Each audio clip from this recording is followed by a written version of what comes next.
The night my daughter stranded me in Lisbon without my wallet, phone, or passport, a street violinist played something sweetly familiar while I memorized embassy hours, the airline desk location, and the numbers on the photocopy I'd hidden in my shoe.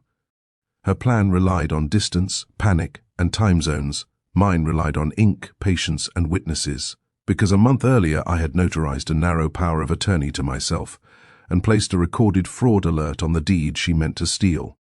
You're watching Revenge Files. Subscribe for a new twist daily. I'm a woodshop teacher in Portland, Oregon, 58, widowed, steady hands from decades of teaching freshmen how to square a board without squaring their thumbs.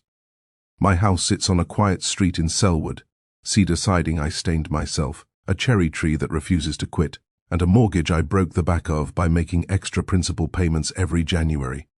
The deed is my one stubborn trophy. On May 3rd, 2023, my daughter Brooke and I were supposed to be celebrating that stubbornness with a cheap Portuguese dinner near Praça do Comércio. She lifted my passport and phone while I was paying for cod fritters, a magician's move executed by a person who used to fall asleep on my chest during Seahawks games. When I reached for the black leather case tucked in my inner jacket pocket, my fingers met lining. Brooke had already stepped outside to call an Uber. The table bill folded over itself like it might apologize for being part of the trick. I checked the floor, I checked my backpack, I checked the empty pocket again, as if the passport might sprout back like spring grass. The server noticed my eyes and tilted his head, gentle, suspicious, both. I said, "I've made a mistake," and then I paid in cash, the last euros I had not zipped with everything else. The violinist outside kept playing the same sweet thread, unconcerned that my life had been cut. I walked the square to keep my brain above water. I had told myself for a month that if Brooke was truly in trouble, real trouble, she would just say so. But she hadn't. She'd said, "Dad, you need travel," and created a daughter-sized hole where my common sense used to sit. But then, I stopped beneath a lantern, slid off my loafer, and peeled back the insole. The half-page copy of my passport stuck there with medical tape felt like a childish cheat code. I folded it into my wallet, the wallet still in my back pocket because I'd learned something from 100 lectures on field trips, and walked to the nearest hotel with 24-hour lights. The desk clerk drew a map to the US Embassy, wrote the morning opening time, 8 a.m., and let me use the phone. I called Victor, my neighbor back in Portland, who lives with a police scanner on low volume and keeps a record of every moving van that parks on our block. I said, "Victor, start the Ring app. Save every clip. Do not talk to Brooke."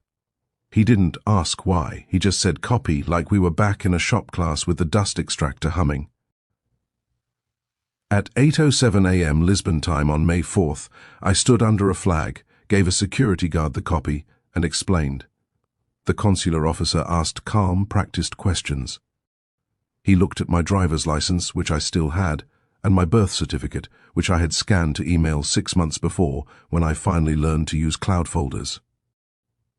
He took a passport photo that made me look like someone who got lost in the baking aisle. By noon, he handed me an emergency passport with a 1-year validity and said, "We recommend you file a police report." I did, not because I expected Lisbon's police to straighten my family, but because paper makes a trail, and trails make judges breathe easier. On the hotel fax machine that afternoon, I sent a limited power of attorney document I'd notarized on April 5th, granting myself authority to hire counsel and record instruments limited to the Selwood property, to the Multnomah County Recorder. With it, I faxed a 1-page notice of suspected title fraud the recorder's office had told me they would index if it came with ID and a sworn statement. The clerk stamped it, received May 4th, 2:13 p.m. Lisbon time, which landed at 6:13 a.m. in Portland. I asked them to notify me if any deed touching my parcel number came across the counter. They said they would flag it, except airlines do not care about your personal saga if you bought discount non-refundable fares. I paid $1,428 for a one-way from Lisbon to Seattle on the first seat that looked like it had air attached, grabbed a Portland connection, and landed home on May 6 just before midnight. The cherry tree out front kept its own counsel. My front porch had a new padlock that didn't match the one I'd installed. A locksmith's tag hung from the knob, the paper still stiff. Victor had already texted me a parade of ring clips. Brooke standing on my porch at 10:24 a.m. on May 5th with a man in a beanie and a clipboard. Brooke carrying a file box. Brooke handing the locksmith a crumpled piece of paper. One problem. The paper looked like a deed. I slept 3 hours on Victor's couch, then walked across my own lawn at sunrise with a thermos from his kitchen and the most dangerous tool I own, a calm voice. The new lock took me 10 minutes to remove without damage because the locksmith used a size I could bully with a simple pick set. I opened my door, stepped inside, and breathed the dust and lemon oil of someone who knows where every chisel lives. I reinstalled my original lock and placed a bright yellow copy of my notice of suspected title fraud on the inside of the glass. Then I waited. At 9:02 a.m. my phone vibrated with an email from a recorder clerk. A quitclaim deed had been presented at 8:41 a.m. on May 5th, transferring my house from Daniel Reyes to Brooke Reyes for $10 and love and affection. The notary block carried the name of a mobile notary I did not recognize. The signature did not match the one I'd signed 1,000 times at the DMV. The clerk had held the deed for manual review because of my fraud notice. Now, she was asking me to confirm by reply whether the transfer was authorized. I replied with one word, no. A second email followed. The deed had been rejected pending verification.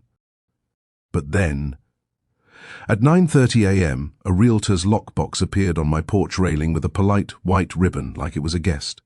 Brooke moved through problems like rain through grass. She could sell a thing while it was still moving and convince you it had always been yours. This time, the box's little Bluetooth light blinked like it was filming a confession.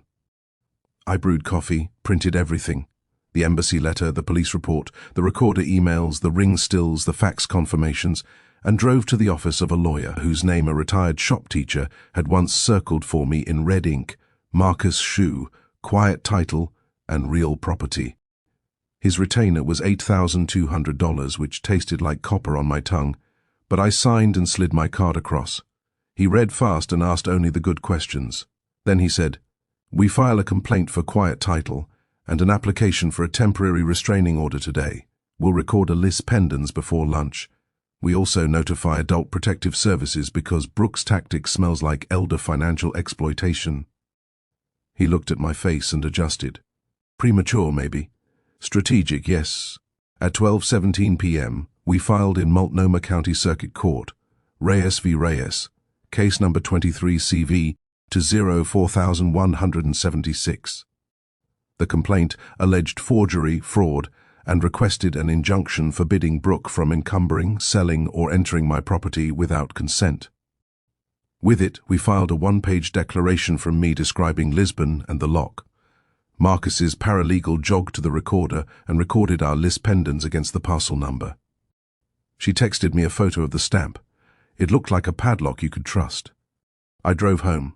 At 3:11 p.m., Brooke's car pulled up and parked in my driveway like a cherry on a trespass Sunday. She walked fast, shoulders forward. When the door opened, I was at the entry, both hands braced on the jamb, coffee mug warm in my palm. I said, "Welcome home. Your plan failed." She stopped like she'd hit glass. For a flick, I saw the kid who cried when the dog barked at the vacuum. Then her eyes narrowed into someone who knew contracts better than lullabies. "You left me," I said. "So I came home." "You're confused," she said. "You signed, remember? You said it's easier for probate." "It would be easier," I said. "If I were dead." She stepped forward anyway, and the yellow notice inside the glass caught her gaze. She read, she swallowed. "I'm calling the police," she said. "Good," I said. "Ask them to bring the property crimes unit. Ask them to bring the notary's journal while they're at it." The next morning, a deputy served Brooke with the temporary restraining order the judge granted on our papers. The order enjoined her from entering upon, altering, listing for sale, or encumbering my house pending a hearing set for May 19th. She posted on Facebook about ungrateful fathers. I printed it. I mowed my lawn because tall grass invites nosy people and code citations, and I'd had enough paper inviting itself to my life.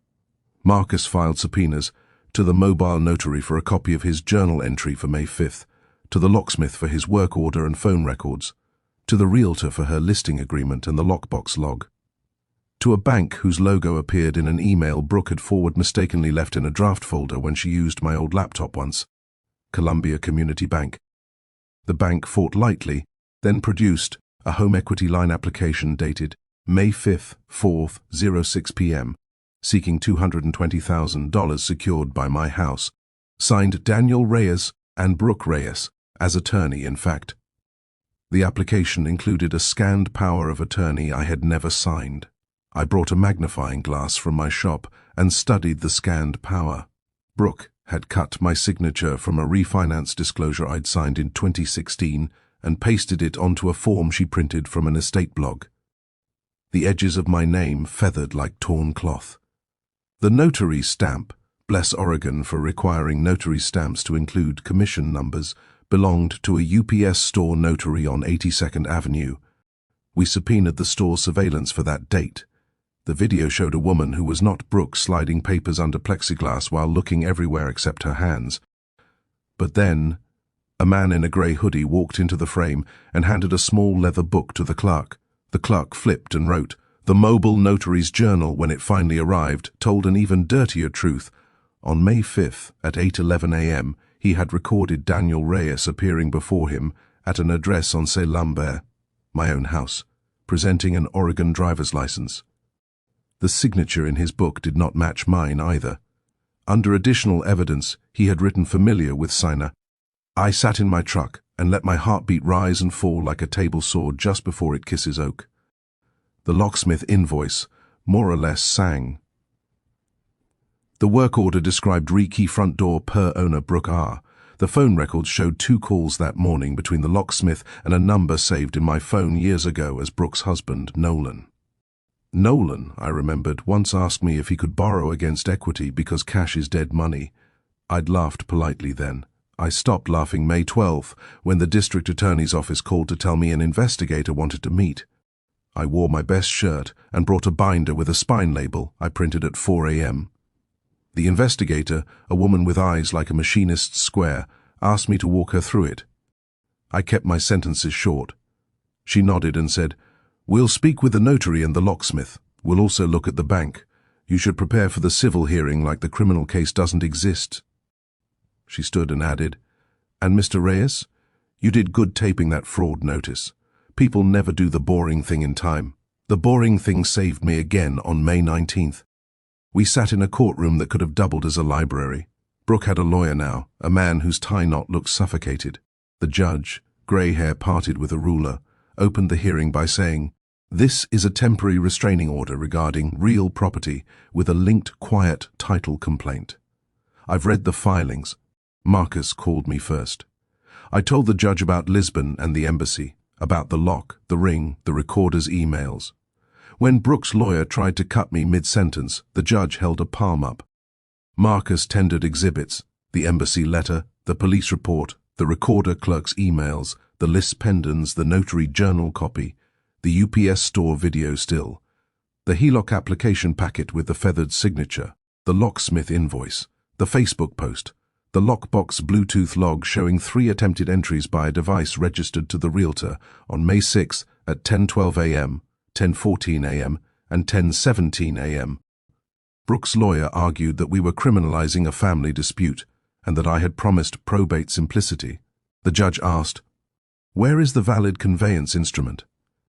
He shuffled their exhibits like he was looking for a coupon. "And how did Mr. Reyes appear before a notary while his passport and phone were in Portugal and his driver's license was in his wallet, which was not?" The lawyer said, "Your Honor, the parties are still gathering facts, which is lawyer for we don't have what you want." The judge granted a preliminary injunction. Brooke and anyone acting with her were ordered to stay off my property, remove the lockbox within 24 hours, cease any attempt to encumber, list or advertise the property, and return any keys. He set a quiet title trial for July 18th and stated, "Pending final judgment, title remains with the plaintiff. Any further interference will result in sanctions of $500 per day." He signed a 4-page order, with a fountain pen that could have carved doors. The lockbox disappeared that afternoon like a vanishing coin. Nolan texted me 6 words, "We should handle this like family." I printed that too. Marcus told me not to answer. We kept gathering boring things. The mobile notary, interviewed by the DA, admitted he had never actually met Daniel Reyes before but certified the signature because Brooke said her dad had trouble moving around.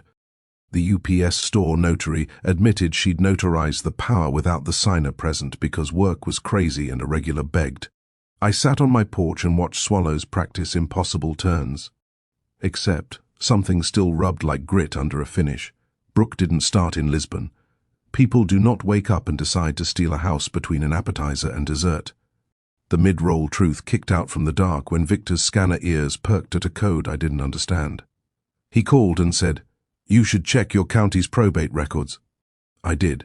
On April 6, one day after I notarized my limited POA, Brooke had filed a petition in probate court seeking appointment as my conservator due to progressive cognitive decline, supported by a typed physician's note from a clinic I had never visited.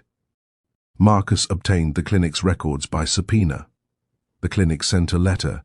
No patient named Daniel Reyes treated here. The physician's note had a header font that didn't match the clinic's letterhead and a misspelled city. I scheduled an evaluation with a real neurologist at OHSU for June 3. He spent an hour with me and later filed a one-page report. No evidence of cognitive impairment, patient-oriented and attentive, cognitive scores within normal limits for age. The conservatorship petition died with a clerk's thud when the DA filed an addendum referencing the fabricated note. On June 10th, Marcus handed me a thick envelope, the bank's internal fraud memo. It was dry like desert bread, but each paragraph handed me water. The memo documented Nolan's attempt to fast-track the HELOC using urgent family medical needs. It noted the bank's independent verification call had reached my landline on May 5th. The caller heard a woman in the background whisper, "Just say yes, Dad," and then a click. The bank flagged the application and froze it before any funds disbursed. They attached a screenshot, Nolan's IP address, his device ID, and a login geolocation pinging from my front porch. On July 18th, the quiet title trial ran like a high school demonstration where the wood either fits or it doesn't. The judge let the exhibits speak. The DA's investigator testified first, not as a prosecutor but as a witness of process. The notary's journal told its little lie with embarrassing confidence. The UPS store video handed out plain shame in grayscale. The bank memo laid out motive like a blueprint. Marcus asked only one question I remember. "Mr. Reyes, who owns the house at 4127 Say Lynn today?" I said, "I do," and the courtroom felt like my shop when a student finally understands how grain fights a blade. Brooke watched the ceiling. Nolan stared at his shoelaces. When Brooke's lawyer asked whether I had ever promised to help Brooke with her family, I said, "Yes. Money for college, a used Civic, babysitting, advice when asked, a roof when it rained." He asked, "Did you intend to eventually leave the house to her?" I said, "I intended to leave her love and time, which is why this hurts."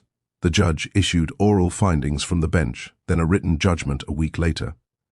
The judgment quieted title in my favor, declared the presented quitclaim deed a forgery and void ab initio, ordered Brooke and Nolan to pay my attorney's fees of $17,640 and costs of $1,083 within 60 days, and required both notaries to complete remedial training referred to the Secretary of State. The order also directed the sheriff to enforce the injunction and to remove any person found on my property attempting entry without my consent. It included a line I copied and taped to my shop wall: "The court does boring things so people can live ordinary lives." The DA charged Brooke and Nolan with attempted theft in the first degree by deception and aggravated identity theft. I did not celebrate. I walked my cherry tree and cut a dead limb I should have pruned in winter. On August 2nd, 2 detectives arrived with a property crimes evidence bag and photographed the lock, the yellow notice, the ring camera mount. They asked me about Lisbon, and I told them the part about the violinist because it seemed important to remember that the world kept making beauty while we broke it. Brooke texted me once in late August. "We made mistakes. We needed help. You made this ugly." I stared at the screen until the letters turned into shapes. I typed and deleted, until I set the phone face down and went to my bench. I planed an edge until the shaving curled like ribbon and the wood sounded like agreement. In September, the realtor sent a short letter on heavy paper saying she had withdrawn representation upon learning of the injunction. The locksmith mailed me a check for $272.54, what he'd charged Brooke, wrapped around a note that said, "I'm sorry, Mr. Reyes, I should have asked more questions." I cashed it and donated the exact amount to the high school's woodshop fund because consequences, but also course correction. On the first rainy Saturday in October, I met the notary from the UPS store at a Secretary of State training session held in a bland conference room in Salem. She stood in the doorway and looked like she wanted to dissolve. She approached during a break and said, "I forgot the rule because I wanted to be kind." I said, "Kindness that ignores rules usually hurts someone," and she nodded like the sentence found a soft place to sit. The criminal case moved without me. In December, Brooke pleaded guilty to attempted identity theft. Nolan took a similar deal. The court ordered 40 hours of community service for each and restitution in the amount the civil court had already awarded. The judge allowed them a payment plan. I did not speak at the sentencing. I chose a bench near the aisle and watched the way shame alters posture. By January, the cherry tree looked like iron rods again, and the shop heater coughed to life when I tapped its casing. I rebuilt a drawer that had always stuck, the way small repairs become apologies to a house you had not protected as well as you thought. I added a second deadbolt and a simple steel security plate to the jamb, because wood, for all its honesty, needs help at the edges. In March, I received a certified letter from the recorder.